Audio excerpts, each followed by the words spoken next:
Both initiatives and referendums are essential to the democratic process in Arizona. They are essential for Arizona's direct democracy that was created by the state constitution. One way the direct democracy in Arizona is achieved is through initiatives. An initiative is the method by which voters may propose new laws or amend existing laws by gathering signatures from registered voters to place the issue on the ballot.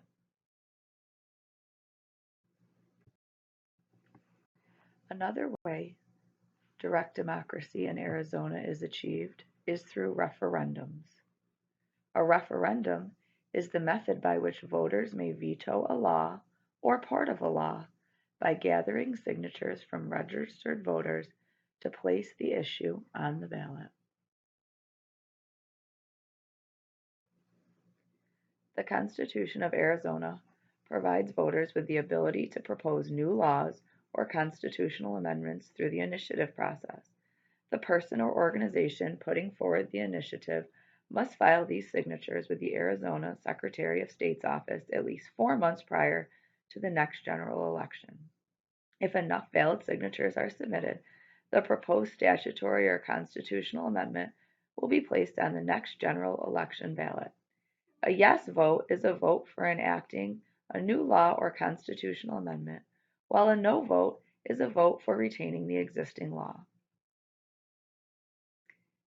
The Arizona Constitution requires valid signatures from 15% of qualified electors to place an initiative proposing a constitutional amendment on the ballot, and valid signatures from 10% of qualified electors to place an initiative proposing a statutory amendment on the ballot. For example, in this 2024 election year, initiative petitions should have been filed by July 3, 2024. For a constitutional amendment, 383,923 signatures would have been needed, and statutory initiatives would have needed 255,949 signatures.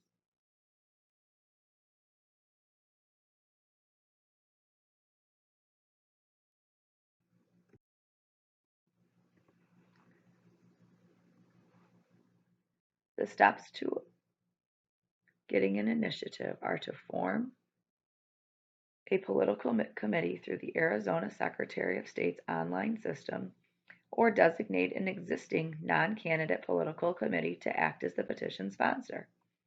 Then you need to file an application for a serial number with the Arizona Secretary of State's office and acquire the appropriate initiative position from that office. Circulate petitions and obtain signatures from eligible voters, and then submit the circulated petitions to the Arizona Secretary of State's office by the deadline. The Secretary of State and applicable county recorders will process the petitions and determine whether enough signatures were gathered to place the measure on the ballot. A referendum also needs a minimum number of signatures to refer the measure to the ballot. That is equal to 5% of the number of votes casted in the last gubernatorial election. The person or organization putting forward the referendum must file the signatures with the Arizona Secretary of State within 90 days of when the legislator that enacted the House or Senate bill in question adjourns or is their last day for the year. If enough valid signatures are submitted, the bill will be placed on the next general election ballot. A yes vote is a vote to allow the law to go into effect, and a no vote essentially constitute a vote for a citizen veto preventing the referred bill from going into effect. Referendum dates for the 2024 election cycle are 90 days after the legislature adjourns, and you would need 127,975 signatures to get a referendum placed on the ballot. Similar to the initiative process, the referendum process requires you to form or designate a political committee, file an application acquire a petition and obtain signatures, submit the petition before the deadline, and then your referendum will be placed on the ballot. Initiatives and referendums are both proposed by citizens and require a petition to gather signatures. An initiative, however, is a proposed law or a proposed amendment. A referendum, on the other hand, is vetoing a law. Initiatives need 15 or 10% of voters to qualify, while referendums only need 5% of people who voted in the last governor election.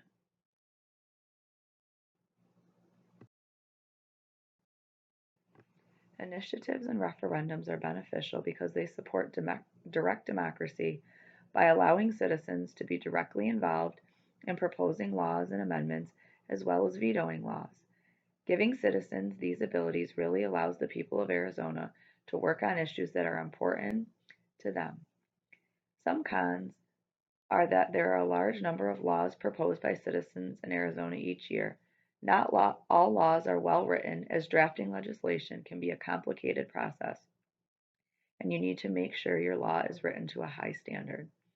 Also, a large number of proposed legislation does not allow voters to comprehensively educate themselves on the issues being presented to make the best possible decisions. Another possible drawback is that special interest groups may try to dominate what is being proposed and vetoed in Arizona.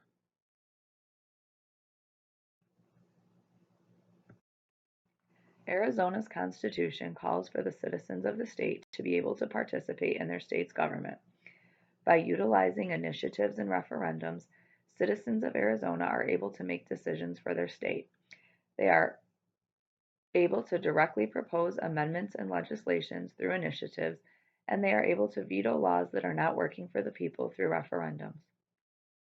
Both initiatives and referendums are powerful tools that citizens can use to participate in direct democracy.